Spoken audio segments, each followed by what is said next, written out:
à toutes et à tous. Il y a déjà, avant de commencer, il y a beaucoup de choses qui vont pas dans cette vidéo là. Déjà, vous allez observer que mes ongles ne sont pas faits, j'en ai même un qui est complètement parti. Faire ses ongles, ça coûte cher. D'accord. Genre 50 €. Moi c'est ce que je paye en tout cas. Écoutez, j'ai pas les sous pour. Aujourd'hui, je voulais faire une vidéo et en fait j'ai eu une baisse de motivation. Tout simplement pourquoi, encore une fois, la faute de TikTok. C'est toujours la faute de TikTok d'ailleurs. C'est pour ça que j'ai voulu arrêter. Ça fait à peu près 2 ans que je suis sur TikTok. Il faut savoir que c'est compliqué. J'ai beaucoup d'abonnés, j'ai presque 300 000 abonnés. En soi, c'est pas mes abonnés en fait le problème. C'est plus les gens qui me connaissent pas et qui aiment bien me critiquer, que ce soit mon apparence physique, que ce soit mes propos. En tant qu'humain, on n'est pas fait pour recevoir autant d'attention et autant de critiques. Avant l'ère du digital, c'était relativement rare que 200, 300, voire 1000 personnes vous critiquent comme ça d'un coup. Genre, à part si vous étiez une célébrité, si vous étiez quelqu'un de lambda, de normal comme moi, vous auriez peut-être eu des gens dans votre classe qui vous critiquent, des gens dans la vie de tous les jours. Mais pas une horde d'inconnus qui vous jugent alors qu'ils n'ont vu que 10 secondes de votre personnalité. Donc bienvenue sur TikTok. C'est un réseau très néfaste. Pourquoi j'ai eu cette baisse de motivation? C'est parce qu'en fait je m'apprêtais à faire une vidéo YouTube et j'ai reçu des commentaires négatifs. Bien évidemment je n'ai rien fait de mal, je ne fais jamais rien de mal sur TikTok. Enfin je me comporte bien. Par rapport à d'autres influenceurs, enfin je me considère même pas comme une influenceuse, mais comparé à d'autres personnes sur la plateforme, je me comporte plutôt très bien en tant que hypersensible. Oui, ça choque beaucoup de gens, mais je suis hypersensible. Quand je reçois un commentaire négatif, c'est comme si mon monde s'effondre et je suis vraiment en mode oh là là, je suis tellement triste, cette personne pense ça de moi alors qu'elle a tort, je ne suis pas comme ça. J'ai envie de lui expliquer qu'elle a tort, voilà, alors que ça sert à rien. Et après je suis juste triste et juste dans mon coin et je me dis oh là là, nanana. Et après je me suis dit mais en fait c'est complètement débile. Genre, pourquoi je me soucierais de ce que les gens pensent? Parce que c'est un réel problème en fait, c'est un réel frein. Et il y a beaucoup de gens qui aimeraient entreprendre des choses dans leur vie, mais qui sont bloqués, qui n'osent pas, parce qu'ils ont peur du regard des autres et ils ont peur de l'avis des autres. Et ça c'est très grave et c'est un problème. Parce que croyez-moi que les projets que vous voulez faire dans votre vie, des choses qui vous tiennent vraiment à cœur, des choses que vous aimez, n'ayez surtout pas peur du regard ou du jugement des autres. Parce que numéro 1, les gens critiquent. Peu importe, dites-vous ça. Peu importe ce que vous allez faire, les gens vont critiquer. Pourquoi? Je ne sais pas. Mais les gens vont toujours critiquer. Peu importe si c'est bien ou si c'est mal, même si vous essayez de faire de votre mieux, les gens seront là au premier rang pour critiquer. Et deuxièmement, pourquoi il ne faut pas se soucier de l'avis, du regard négatif des gens? C'est parce qu'il y a des gens qui vont réellement adorer et vraiment aimer ce que vous faites et qui sont là pour vous supporter, vous aider.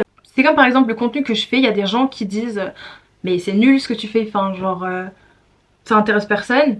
Bon, j'ai pas vraiment eu ce genre de commentaires là, mais c'est un exemple. Et il y en a d'autres qui me disent oh là là mais Lisa ton contenu m'aide tellement, heureusement que t'es là, merci d'être là, etc. N'arrête jamais. Donc rien que pour ça, je pense qu'il faut vraiment se concentrer sur le positif. Il faut se concentrer sur les gens qui vous aiment réellement, qui aiment réellement votre contenu, qui vous respectent, qui sont gentils avec vous, qui sont vraiment là pour vous aider dans vos projets, peu importe. Il faut se concentrer sur ces gens-là et pas se concentrer sur les haters, sur les gens qui critiquent, sur les gremlins. Moi j'adore appeler ces gens-là les gremlins. Tous les gens que je considère un peu misérables, qui sont vraiment méchants et juste qui critiquent toute la journée en fait, c'est vraiment pour moi l'image dans ma tête, c'est gremlin. Une personne misérable pour moi c'est un gremlin, c'est quelqu'un, je sais pas, je l'imagine dans sa grotte tout seul et dès qu'il voit quelqu'un passer par sa fenêtre, il va se dire oh comment elle est habillée elle, oh comment elle parle, oh c'est des gremlins. Et on devrait jamais se soucier de l'avis ou du regard des gremlins. Surtout que s'il y a bien quelque chose que j'ai observé, c'est que à chaque fois qu'il y avait des commentaires haineux ou autres, dès que je répondais et que je montrais bien que bah ils avaient tort, au final ils disaient ah oui effectivement, ah pardon excuse-moi j'avais mal vu, j'avais mal compris, etc. Donc c'est un peu une preuve que ils aiment bien parler sans vraiment trop réfléchir. Donc vraiment leur avis, faut surtout pas le prendre en compte. C'est plus simple à dire qu'à faire, mais croyez-moi que il ne faut pas gaspiller votre temps il est précieux, il ne faut pas gaspiller votre journée, etc. pour des gens qui ne le méritent pas. Il faut se concentrer sur les gens qui vous aident, les gens qui sont réellement positifs, les gens qui veulent votre bien, les gens qui vous donnent des commentaires positifs, que ce soit dans la vraie vie ou sur les réseaux. Il faut vraiment se concentrer sur eux, il faut penser à eux quand vous faites votre travail, vous vous dites il y a des gens qui attendent mon travail, il y a des gens qui sont fiers de moi, j'inspire des personnes. Concentrez-vous sur ces personnes-là et moins sur les commentaires négatifs. Parce que généralement, si vous faites quelque chose de bien, vous allez avoir plus de commentaires positifs que de commentaires négatifs. Si vous faites quelque chose et vous avez vraiment que des commentaires négatifs et vraiment aucun commentaire positif, bon, remettez-vous en question. Peut-être vous faites quelque chose d'immoral, je ne sais pas. Mais généralement, vous ne faites rien de mal.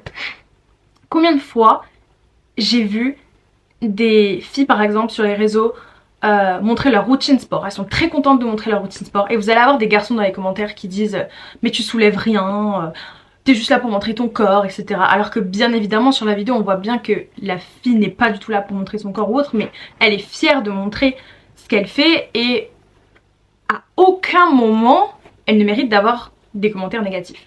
Ou alors c'est quelqu'un qui va cuisiner et dans les commentaires c'est des gens qui vont se moquer, qui vont dire mais tu sais même pas faire, tu utilises les mauvais ingrédients, etc. Au lieu de aider la personne en fait.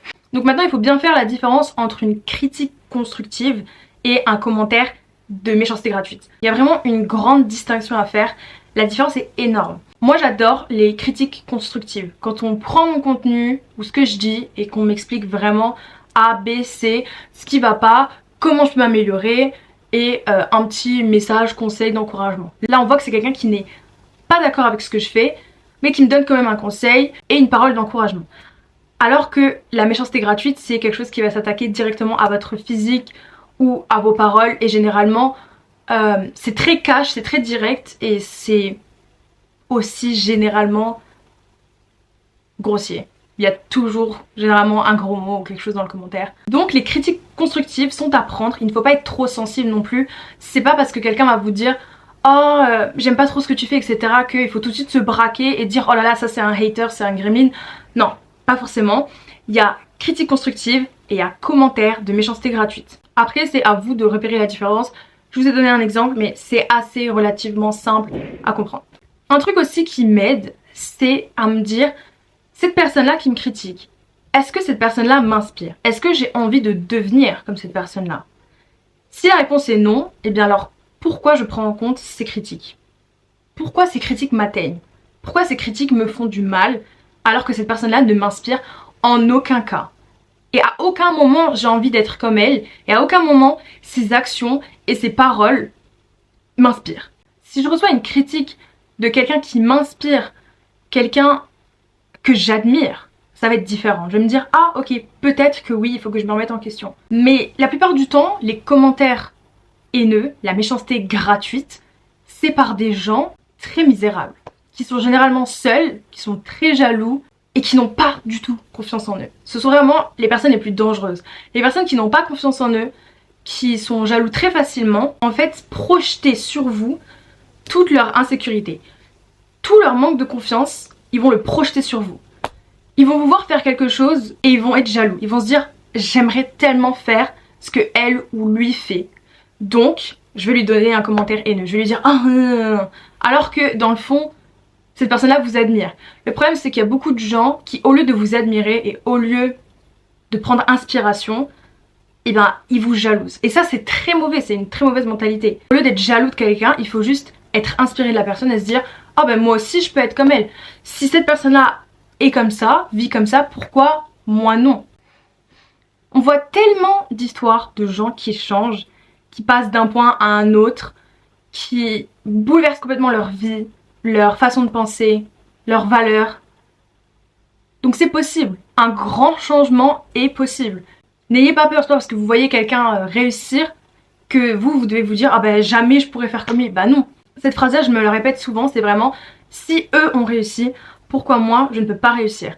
Et c'est aussi simple que ça. Au final on est tous humains, on est tous égaux entre guillemets, on n'a pas tous les mêmes ressources, ça c'est sûr, et on n'a pas tous la même chance dans le sens où on ne naît pas tous de la même façon, mais avec du travail et de la persévérance on peut aller loin. Donc faites très attention aux gens qui sont jaloux, aux gens qui projettent leur manque de confiance en eux sur vous. Ne croyez pas que vous faites quelque chose de mal, ne croyez pas que vous méritez cette haine. Quand vous vous sentez mal, quand quelqu'un vous insulte ou vous traite mal, en fait ce mal-être que vous ressentez parce que ça vous gêne, c'est le mal-être que cette personne-là ressent. Et en fait elle a un mal-être tellement énorme qu'elle se sent obligée de le partager. C'est pour ça qu'il faut faire très attention à votre entourage. Quand vous êtes sur les réseaux sociaux comme moi, c'est plus compliqué parce qu'on est des personnalités publiques, donc ce qu'on met sur les réseaux, c'est public. N'importe qui peut réagir, n'importe qui peut mettre un commentaire. Mais si vous n'êtes pas sur les réseaux sociaux, tout simplement évitez de traîner avec des faux amis, c'est-à-dire des gens qui se qualifient comme vos amis mais qui vous traitent plus comme des ennemis et comme des rivaux. Ils vous font des coups bas, ils vous font vous sentir mal, ils vous rabaissent sans arrêt, ils vous insultent pour rire. Tout ça, ce sont des amitiés toxiques à éviter. Croyez-moi, l'amitié ce n'est pas ça. L'amitié c'est vraiment quelqu'un qui vous aide, qui est gentil avec vous, etc. Et toutes les excuses de oui mais c'est son comportement, il a un humour noir, etc. Il y a des limites. Si vous, à partir du moment où ça vous dérange, il faut le dire. Il faut le dire, écoute, moi ça me fait pas plaisir, ça me plaît pas ce que tu dis, etc. Et après la personne s'adapte. Prendre en maturité, c'est aussi comprendre qu'il faut adapter son discours et sa façon de parler par rapport à l'interlocuteur qu'on a en face de nous. Admettons que j'ai un humour noir, genre j'adore faire des blagues humour noir.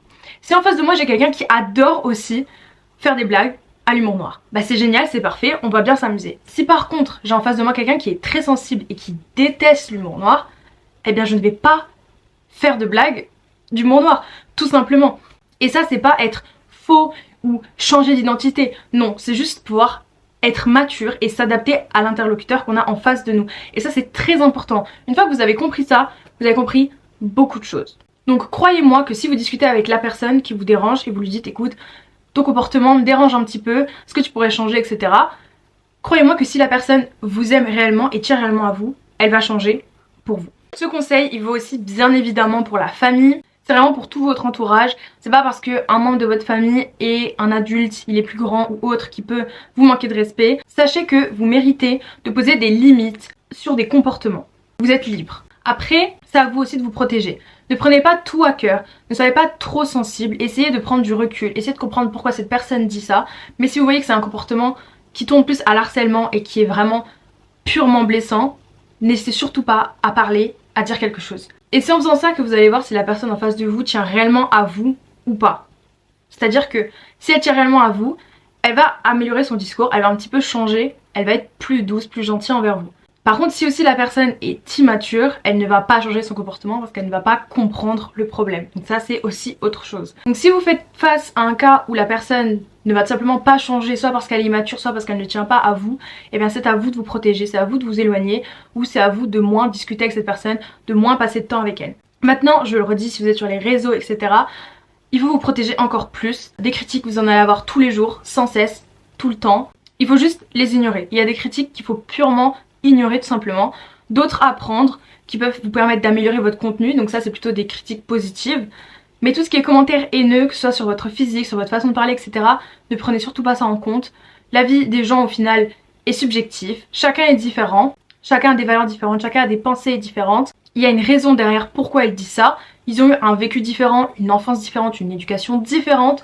Donc c'est normal en fait qu'ils ne soient pas d'accord. Après, est-ce que c'est normal d'aller commenter des commentaires comme ça? Non, pas du tout. Moi ça me viendrait jamais à l'idée de commenter des choses haineuses, méchantes ou autres sous le post de quelqu'un. Moi généralement si je n'aime pas le contenu, tout simplement j'ignore. Mais il est très rare que je mette un commentaire négatif, tout simplement parce que je vois pas l'intérêt. Je vois tout simplement pas l'intérêt. J'ai la possibilité d'ignorer, donc pourquoi j'irai commenter?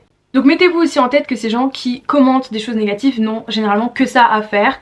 Et c'est pas forcément des bonnes personnes en fait. Parce que quelqu'un de réellement mature, quelqu'un de réellement gentil, une vraie bonne personne va tout simplement ignorer. À part si c'est un comportement vraiment immoral où il faut réagir, mais sinon la personne passe son chemin, ne va rien dire pour ne pas vous blesser. Les gens qui aiment blesser volontairement, qui sont réellement volontairement méchants, qui se croient un peu supérieurs aux autres, qui se disent oh non mais de toute façon cette personne là, je peux dire ce que je veux sur elle, elle est minable, etc.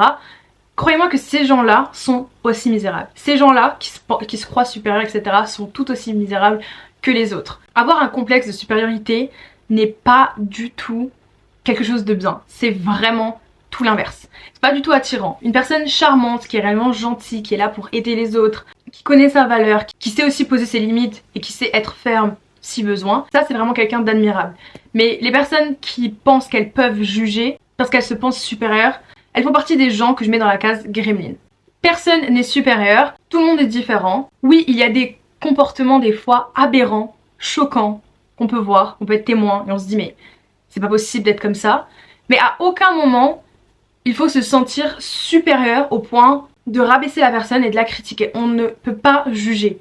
Qui sommes-nous pour juger en fait? On ne détient pas la vérité absolue. Le jugement, c'est quelque chose qu'il faut plutôt enlever dans sa vie. Il faut baisser son jugement. Il faut arrêter de toujours faire du drama, parler dans le dos des gens, juger, parce que ça reflète aussi un manque de confiance, un manque d'empathie, parce qu'on sait pas en fait. On juge sans savoir. On juge seulement la surface sans connaître la profondeur. On sait pas ce qui se passe.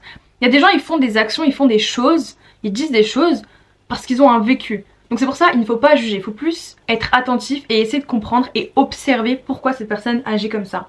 Je pense que je crois vraiment à ça. Il y a beaucoup de personnes, ce sont des victimes. Ce sont des victimes de quoi? On leur a dit des choses, on les a éduquées d'une certaine façon et maintenant elles reproduisent tout simplement ce qu'on leur a appris sans se rendre compte en fait que ça va pas. Donc ces personnes-là sont des victimes. Pour les gens plus matures, si vous vous considérez mature, vous pouvez les aider tout simplement en allant leur parler, en essayant de comprendre comment elles sont devenues comme ça, pourquoi, et vous pouvez même les guérir en fait. Après, je ne vous mets pas cette charge-là sur les épaules, on ne peut pas guérir quelqu'un, mais on peut ouvrir les yeux à une personne. Le reste du travail, c'est cette personne-là qui va la faire toute seule, mais vous pouvez ouvrir les yeux. Essayez aussi d'observer. Quand quelqu'un est méchant avec vous, quand quelqu'un vous traite mal, vous insulte, etc., essayez de comprendre pourquoi cette personne fait ça. Généralement, il y a toujours quelque chose derrière. C'est toujours... Cette personne-là était dans une relation catastrophique avant et n'a pas su guérir. Donc qu'est-ce qu'il faut faire? Il faut laisser cette personne-là tranquille. Il faut qu'elle comprenne qu'elle a besoin de guérir, qu'elle est encore traumatisée. Parce qu'en fait, tout ce qu'elle fait là, c'est reproduire ce que son agresseur lui a fait subir. Donc ça, c'est totalement une victime. Vous avez des gens qui crient, qui sont vraiment violents, etc. Parce que ils sont nés dans une famille où le seul moyen de parler, de communiquer, c'était toujours dans la violence. Donc ils connaissent que ça. Il y a des gens aussi qui n'expriment pas leur amour, par exemple physiquement. Il n'y a pas de câlin, il n'y a pas de petites touches d'attention, etc. Pourquoi? Parce que eux-mêmes n'en ont jamais reçu dans leur vie. Donc ils n'arrivent pas tout simplement à donner de l'amour. En fait, ils sont bloqués. C'est même pas quelque chose de normal dans leur tête, de donner de l'amour physique, etc. Chacun a un passé. Le but, c'est tout simplement d'essayer de comprendre en fait. Donc même les gens qui vous disent des choses négatives, au lieu d'être offusqués, d'être énervés, de vous énerver, n'oubliez pas que votre temps est précieux. Il ne faut surtout pas le gâcher avec des futilités pareilles. Donc si quelqu'un vous énerve, surtout ne vous énervez pas. C'est là que vous allez être mature. Protégez-vous. Vous n'avez pas besoin de vous énerver. Vous n'avez pas besoin de faire élever votre rythme de battement cardiaque, ni de vous créer des rides sur le visage, ni de vous créer un stress inutile. Soyez calme et juste réfléchissez et dites-vous pourquoi cette personne agit de cette façon-là? Posez-vous la question et généralement vous allez trouver la réponse. Surtout si c'est quelqu'un de votre entourage qui vous a déjà dévoilé des secrets ou autres, vous allez vite comprendre. Donc ma conclusion, c'est vraiment protégez-vous. Ayez de l'empathie pour les autres, essayez de comprendre et ignorez les commentaires haineux, etc. Ne vous faites pas du mal en fait. Le but de ces personnes-là, quand elles commentent des choses négatives sous vos posts, quand elles vous insultent dans la vraie vie, quand elles sont méchantes avec vous, leur but c'est de partager leur mal-être. D'accord? Donc vous, au lieu de recevoir ce mal-être et de continuer à l'échanger parce que c'est de l'énergie, c'est mal-être, prenez ce mal-être là, ignorez-le et renvoyez à la personne plus d'amour. Croyez-moi que répondre par de la méchanceté avec de la gentillesse, ça fait quelque chose. Déjà vous, au moins, vous ne vous faites pas de mal. Admettons que quelqu'un vous insulte. Au lieu de l'insulter en retour, ne vous rabaissez pas à ce niveau-là. Laissez la personne se rabaisser toute seule. Donc au lieu d'insulter cette personne-là en retour, regardez-la tout simplement et dites-lui très calmement « Mais t'es sûr que ça va ?» Et la personne généralement va être un petit peu choquée, prise au dépourvu, parce qu'elle va s'attendre à ce que vous soyez énervé, à ce que ça vous touche, mais quand elle va voir que ça ne vous touche pas, ça va la faire un peu se remettre en question, elle va se dire « Ah, effectivement, qu'est-ce qui m'arrive ? Pourquoi j'insulte cette personne-là? Qu'est-ce qui se passe ?» Ça va un petit peu les gêner et ça va être une prise de conscience pour eux. Donc ça, c'est un conseil à vous donner. N'hésitez pas à répondre à la méchanceté par de la gentillesse. Même si vous avez envie, des fois, après, certaines personnes, vous avez le sang chaud, vous avez envie de commencer une embrouille, vous avez une bonne punchline à répondre en retour, gardez. Après, vous êtes libre, c'est à vous, mais généralement, c'est une perte de temps en fait. C'est une perte de temps de répondre par la haine, avec de la haine. Dites-vous que vous valez plus que ça. Vous valez plus que ça. Votre valeur est tellement grande qu'elle ne se résume pas à répondre à de la haine par de la haine. Parce qu'en fait vous vous rabaissez à leur niveau. Ne vous rabaissez pas à leur niveau, vous n'êtes pas à leur niveau justement. Donc voilà, j'espère que cette vidéo vous aura plu. Moi en tout cas ça m'a fait très plaisir de la filmer, ça m'a même aidé en fait de m'entendre parler comme ça m'a fait du bien, ça m'a fait réaliser que oui effectivement les critiques, les haineux etc, tout ça c'est vraiment des futilités dont il ne faut pas perdre son temps avec. Donc prenez bien soin de vous en attendant pour la prochaine vidéo YouTube. Moi je vous fais plein de gros bisous, mes ratatouilles, et je vous dis à bientôt pour la prochaine vidéo.